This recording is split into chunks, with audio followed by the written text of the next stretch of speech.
The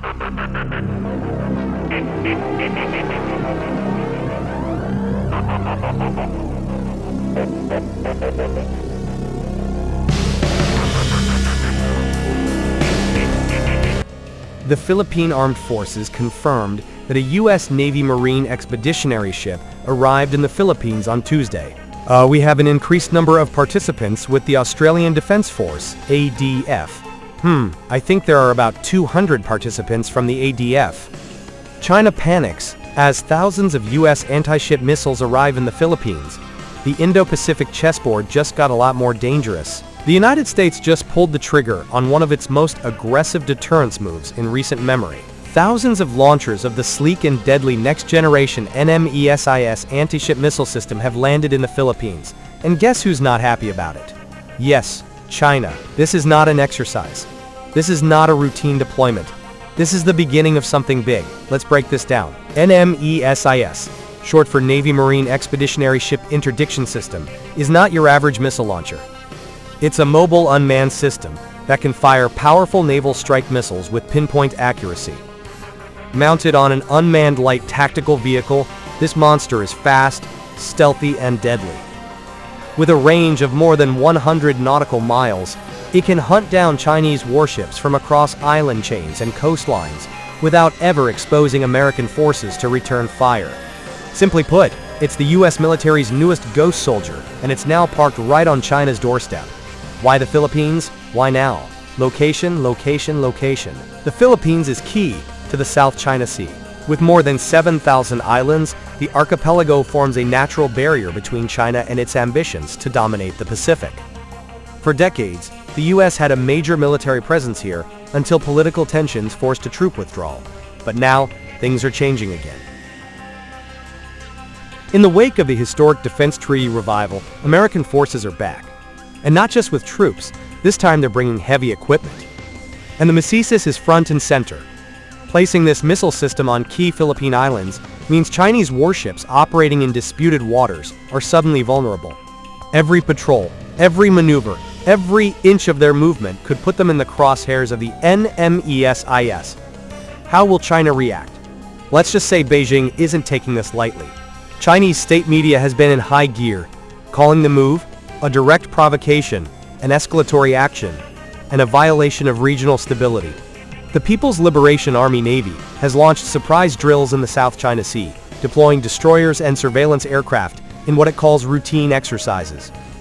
But behind closed doors, analysts point to a different mood: panic, strategic recalculation, and whispers of a shifting balance of power in the Indo-Pacific. Because of this, NMESIS doesn't have to confront itself in open waters. Its presence forces Chinese ships to back off, rethink their origins, and most importantly, think twice before making aggressive moves near Taiwan or the Philippines. What this means for the region. This deployment didn't just happen out of thin air. It's the latest domino in a broader Indo-Pacific strategy that's been underway for years. From the OUS to the Quad, to the growing military ties between Japan, Australia, and the US. The region is fast becoming a tense place, and the Philippines is now right in the middle of it. Just a few years ago, Manila was tilting toward Beijing economically. But after a series of aggressive actions by Chinese vessels in Philippine waters, and a fiery political backlash at home, the tide has turned. The new administration has not only revived the enhanced U.S. Defense Cooperation Agreement, it has welcomed it. And with that welcome comes real power. Is this pre-war posturing? Is this a message or a sign? The answer may lie in Taiwan. As China ramps up pressure on the island with constant airstrikes and simulated blockades, U.S. forces are preparing for every possible scenario. And placing the NMESIS system in the Philippines gives America a significant advantage in deterring or even responding to Chinese aggression in the region. Think about it. In a future war scenario, U.S. and allied forces could create an anti-ship zone stretching from Japan through the Philippines to Australia. China's navy, no matter how large, would run into a buzzsaw. What happens next? The arrival of NMESIS in the Philippines is not the end. This is just the beginning. Joint U.S.-Philippine military exercises are already underway. More assets are expected, and behind the scenes, advanced radar systems, drone surveillance, and satellite targeting are being woven into a coordinated web of strike capabilities. Meanwhile, China continues to build islands, strengthen bases, and test hypersonic weapons. But this time, the balance is shifting. The U.S. military is making strategic maneuvers to deploy formidable anti-ship weapons on Philippine soil, holding out after upcoming bilateral war games in anticipation of another Marshall meeting scheduled for next month.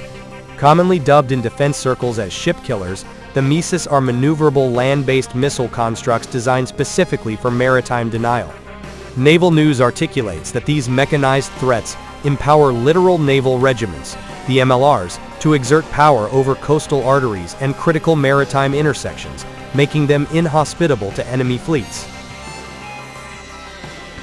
This calculated deployment is unfolding against a backdrop of increasing volatility in the contested expanse of the South China Sea. Over the past few years, Beijing has increased the cadence and boldness of its maritime incursions into territory fiercely claimed by Manila.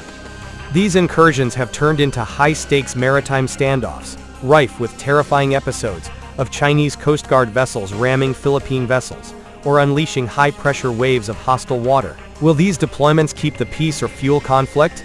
Could the Philippines become the next flashpoint in the US-China rivalry?